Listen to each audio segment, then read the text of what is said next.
Welcome back to my channel. My name is Ray, and if you don't know, I post book content and I absolutely love to read. Today's video we're going to be picking out my July TBR. Now, in terms of my June TBR, I did okay. I didn't do the best. I could have done better. In terms of the books that I chose in my last video, we had Love and Gelato, Every Summer After, and Book Lovers. And out of those, I DNF'd one, I read one, and I did not get to the other one. I DNF'd Love and Gelato. That book was just written really young. You could tell it was really YA, and I just wasn't into it. I really wanted to love it, and I really wanted to read it because I wanted to watch the movie that was on Netflix for the book, but I just didn't end up liking it. It really was just written a little too young for my liking. And usually I don't really care with YA books. Like, I can get into the story, but I really just couldn't get into the stories or the characters. With YA books, you're getting a lot more direct dialogue, it being literal and just not leaving any room for interpretation. Everything was being said. Things that didn't need to be said were being said. Everything that the characters were thinking and feeling was just out on the pages. So I ended up DNFing that one. I did make it pretty far before I made that decision. I just wasn't into it, and I did not want to put myself in a position where I was reading a book that I was not going to love. And then after that, I read Every Summer After. I enjoyed it. I think I gave that one a 3.5 star rating, and it was good. I find with Carly Fortune's writing, now having read 2 of her books, her writing does get a little bit repetitive throughout the book, but it was good. I enjoyed it. I've heard really good things about One Golden Summer, so I'm really excited to get into that one at some point. I just didn't end up getting to Book Lovers by Emily Henry. That one I just didn't have time. I feel like this summer I will eventually read an Emily Henry book, so I feel like if I do, maybe I'll pick that one up since it was picked for a TBR. And then in terms of the arc that I had last month, it's actually not coming out in June anymore. It got pushed to the end of July, so I'm gonna be reading it in July. I usually like to read arcs in the month that they're coming out. That's the June TBR. Now, in terms of the July TBR, I'm really excited. I've been loving pulling from my TBR jar and just the prompts and stuff. It's so much fun. I have a few other ideas that I want to do for TBR videos, but I'm just not there yet, and I don't have everything that I need for those. But in terms of today, we are going to go back to my little TBR planter, and we're going to pick from here. I made these prompts at the beginning of the year, and I knew the prompts going into it at the beginning of the year, but now I don't remember a single prompt that's left in here, so it really is just like a nice little surprise. Like, I have no idea what I'm going to get. In terms of what I'm in the mood for, maybe not too many romance books this month because I feel like I've been reading a lot and I'm feeling a little bit of that romance burnout, but I do maybe want to get like a mystery thriller or a fantasy book this month. Get straight into picking our first prompt.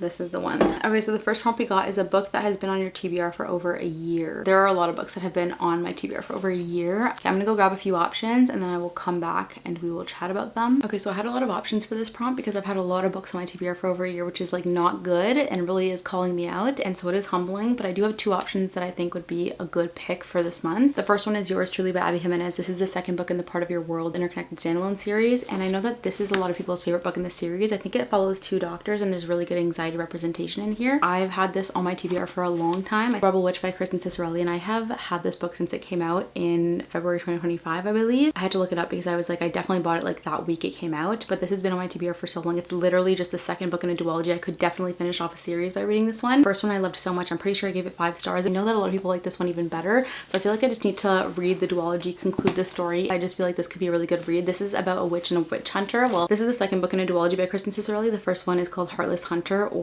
I think The Crimson Moth in the UK, but it's essentially about a witch and a witch hunter, and the witch hunter is obviously hunting witches. The witch is a witch vigilante who's trying to save the witches from being hunted, and they ended up having to court one another, and she knows that he's a witch hunter, but he doesn't know that she's a witch, so he's trying to get information from her. He thinks that she might know something, and then she's trying to get information from him to find the witches and help save the witches. So it is like an enemies to lovers thing, and like it was just so good. I love the first book so much. I gave it 5 stars, and I can't imagine this one being anything less than 5 stars. So honestly, either of these books are predicted 5 stars for me, so it just depends on what I'm in the mood for, if I want like a romance or fantasy. And I feel like from what I'm reading right now, like maybe something high stakes would be fun. I've really been wanting to read this one for a little bit, and you know what, this one kind of matches my outfit right now, so maybe that's a sign. But I do think from both of these, I just feel like completing a series this month would just feel really good. And I didn't get a fantasy on the list last month, but if there is another prompt for this, I might pick this one as well. But I think the first book on our TBR is going to be Rebel Witch by Kristen Cicerelli, for a book that's been on your TBR for over a year. Okay, let's go ahead and pick our second prompt.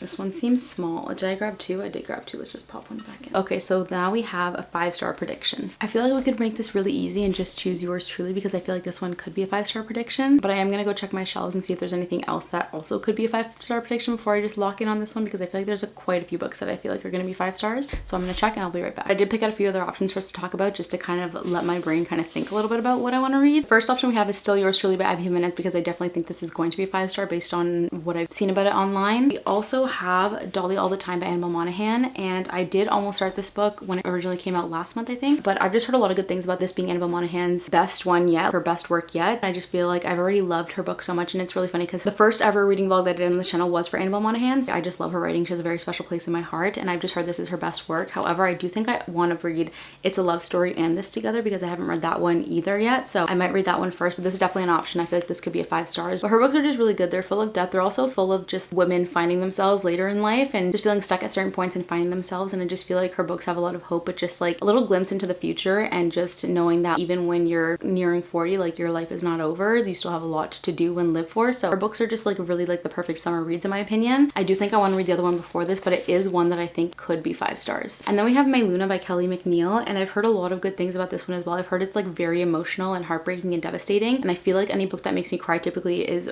usually a 5-star read, so I feel like this one could be good. Yeah, I think it's about a woman and her children discover like a picture from her past, and so they ask her about it, and then she starts kind of recapping her life for them and talking about a band and music and stuff like that. Honestly, when I read the description for this one, I had recently read Daisy Jones and the Six, and it reminded me of that, and I loved that. I gave Daisy Jones and the Six 5 stars. So this is what it reminded me of a little bit. I was like, I would love to read another book that has that kind of premise where it's got like flashbacks, different timelines where it has to do with the music industry, so I feel like this one could be really good. And then the last book right now, I mean, there's so many books that I think could be 5 stars, but Twice by Mitch Albom is definitely one that I think is going to be 5 stars. All of his books are so good, and I've loved every single one of his books, and I feel like the premise of this one is the most fascinating to me so far. It says, I get to do things twice. I mean it. I get a second chance at everything. Do-overs, rollbacks, whatever you want to call them. It's a gift, a power. There's no explanation. But while everyone in the world must suffer the consequences of their actions, I can undo mine and try again. Not endless chances, mind you. I can't keep messing up and wiping the slate clean. Can't take the same test 100 times. I get 2 shots at everything. The thing is, I have to live with my second try. There's no going back. Over the years, I have found this to be very price that I pay for this gift, and the price I have paid in love. So it's just about getting like a second chance at doing things, but being stuck with that reality instead of the reality that happened from doing it like the first time.